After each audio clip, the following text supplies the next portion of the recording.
I'm an explorer for National Geographic and was assigned a story on longevity. And I wrote a cover story about the 5 parts of the world where people live the longest, and then a New York Times best-selling book called Blue Zones. And really wanted to think of a way to help put the ideas to work. And upon further research, found that the most effective community health projects don't focus on trying to change individuals, they focus on trying to change the environment or the ecosystems we live in. So, inspired by what I discovered in Blue Zones around the world, we created a program that optimizes people's surroundings. So we start today actually to introduce the idea that the path to greater longevity, greater health, greater well-being begins with looking at the different ways we can better the environment we live in, the walking environment, the food environment, the tobacco environment, our schools, grocery stores, restaurants, even our own homes. And 83 cities have actually competed to bring us in. The Governor Branstad endorsed it, and Blue Cross Blue Shield, Wellmark have sponsored it. But we didn't just want to come in and impose ourselves. So the reason we're in Iowa City is because Iowa City invited us in. The leadership said, we want this, we're progressive thinkers, we like innovation, we're ready to try something new. We showed them a few dozen ways they can make Iowa City even more walkable and more bikeable, because we know just having a city that favors foot traffic, you raise the activity level of everybody, not just the rich, but the poor too, by 30%. And because changing street designs to favor humans lasts for 20 or 30 years, you get a much better return on your energies than you would if you tried to hound people to join a gym or start this exercise program, which always is a short-term intervention for a minority of people. To change people's health trajectory, you need 3 things. Number 1, you need to give them credible information they believe. And Blue Zones is distilled from populations that are living healthy. So we have food guidelines that really work at helping people get to 100. Then you need to give them practical advice to apply that information they now believe. And thirdly, you have to set up an environment to support it. When we're successful, you won't even see a lot of it. You make about 250 food decisions every single day. About 80% of them are unconscious. So our work focuses on the part of the iceberg underwater. And I'll be meeting with all the stakeholders in the food environment, city council, restaurant associations, people who procure for schools. And we'll come in with the menu of the best practices. So the 40 evidence-based policies that have been implemented elsewhere that change the whole landscape here. Is Iowa City going to be a place that favors fruits and vegetables, or is it a place that's going to favor chips and sodas and burgers? Well, we all know where it is today, so we know a number of ways to move it over to the fruits and vegetable side of the continuum, and we will ask the stakeholders to pick from our menu.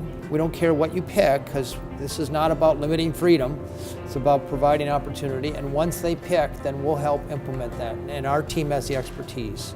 Similarly, we'll do the same thing for built environments. I spent 20 years traveling the world, doing National Geographic expeditions and other expeditions, and most of them sought to unravel ancient mysteries. Why the Maya collapsed, why the Anasazi disappeared, human origins. Each of those expeditions, you found that the best wisdom comes from paying attention to traditional wisdom. There's so much we can learn in our day of iPads and iPhones and Twitter, and we spend 4.5 hours watching TV every day. To take this wisdom and to be able to use this Blue Zone vehicle, Trojan horse, to introduce traditional wisdom. And much of the wisdom is the wisdom of our grandparents. I feel really privileged. It's a thrill, actually.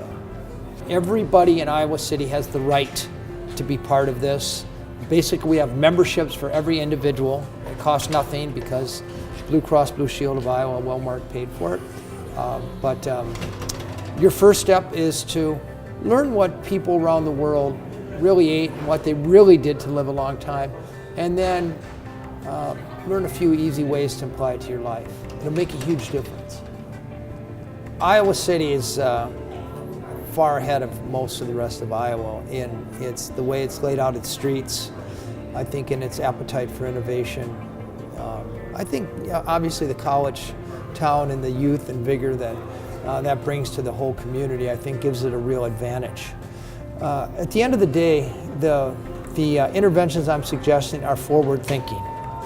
And unless you have a community that says, you know, I realize I'm actually going to stare in the face of the fact that almost 70% of us are obese or overweight, that almost 30% of kids under 5 are obese or overweight, and a half of us on the current trajectory are going to get diabetes. Unless you own up to it and say something's got to change and we have to try something new because what we've been doing has not been working, it ain't going to change. Einstein once said that the definition of insanity is trying the same thing over and over and hoping for a different outcome each time. So we're bringing a new way of looking at it, and it says, let's change our surroundings. And I think Iowa City is perfectly poised to do just that.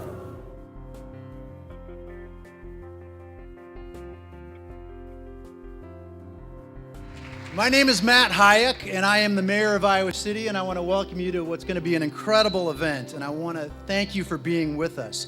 Today we are here to celebrate the qualities of our community that led us to be selected as a Blue Zones demonstration site. And today we take a step forward toward becoming a certified Blue Zones community. Now we all have a role, and tonight we're going to learn about the difference individual action can make in improving our community's well-being. And I hope you will join me in reaffirming our commitment to the Blue Zones Project, which is a commitment to positive community choices, policy choices, and individual choices.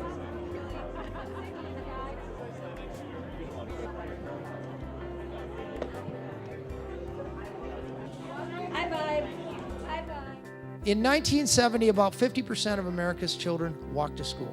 We're down to about 10% now. Why is that? We just engineered 3 miles, more or less, per week of free physical activity out of our children's lives because of traffic, because of zoning.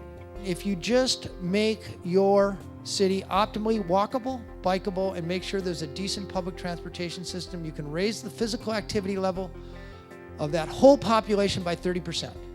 You don't have to buy expensive gym memberships or yoga classes or home people. You just make it so if they want to go downtown, they can walk. And by the way, I've gotten to travel throughout the entire state of Iowa, and I can honestly say this city is #1 in walkability, bikeability.